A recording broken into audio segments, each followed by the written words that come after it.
আজকে তোমাদের সাথে শেয়ার করব কহি রান্নার রেসিপি। হ্যালো ফ্রেন্ড, আসসালামু আলাইকুম। সবাই কেমন আছো? চলো রেসিপি শুরু করি। আজকে আমি রান্না করব কহি দিয়ে মাছ দিয়ে। তো আমি এখানে প্রথমে একটা কড়াই বসিয়ে দিলাম, তারপরে দিয়ে দিলাম পরিমাণ মতো তেল, পেঁয়াজ কুচি, টমেটো কুচি, কাঁচামরিচ কুচি সব কিছু একসাথে দিয়ে দিলাম।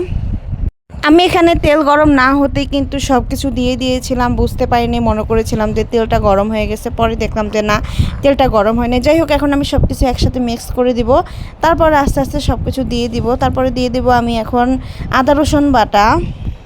তারপরে এবার দিয়ে দিব আমি হলুদের গুঁড়া প্রায় 2 চামচের মতো, যতটুকু আমার দরকার পরিমাণ মতো আমি দিয়ে দিলাম। তারপরে দিয়ে দিলাম মরিচের গুঁড়া। আমি ঝাল কম দিব, যেহেতু আমার বাচ্চারাও খায় এই তরকারিগুলো, সেজন্য আমি ঝাল অনেকটা কমিয়ে দেওয়ার চেষ্টা করি।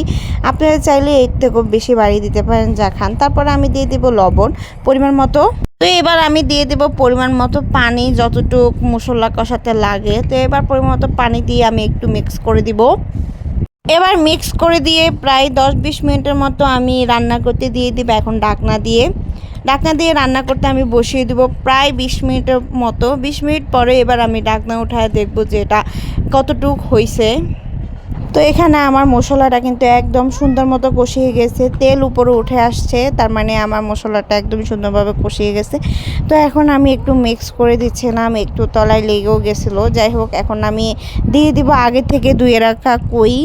আমি কইগুলোকে একটু গোল গোল করে কেটেছি, আপনারা চাইলে অন্যরকম করেও কাটতে পারেন। আমার কাছে এরকম করে কাটলে এটা বেশি সুন্দর লাগে, তার মধ্যে আবার এগুলা তাড়াতাড়ি হয়েও যায়। যাই হোক, এখন আমি সব কিছু একসাথে মিক্স করে কিছুক্ষণ রান্না করে নিব। আমি কিন্তু এখানে একটুও পানি ইউজ করি নাই। এখন ঢাকনা দিয়ে আমি কিছুক্ষণ রান্না করে নিব। যাই হোক, দেখতে পাইলেন যে এটা থেকে মানে পানি উঠে একদম রান্নায় হয়ে গেছে, প্রায় কষানো হয়ে গেল। আমি এখনও পানি ইউজ করি নাই, যেহেতু এটা থেকে নিজের থেকে পানি বের হয়েছে, তার মধ্যে এটা প্রায় কষানো হয়ে গেছে। এখন আমি মাছগুলো দিয়ে দিব, আগে থেকে মাছগুলো ভেজে রেখেছিলাম। যাই হোক, এই মাছগুলো দিয়ে এখন আমি ভালো করে মিক্স করে পরিমাণ মতো পানি দিয়ে দিব।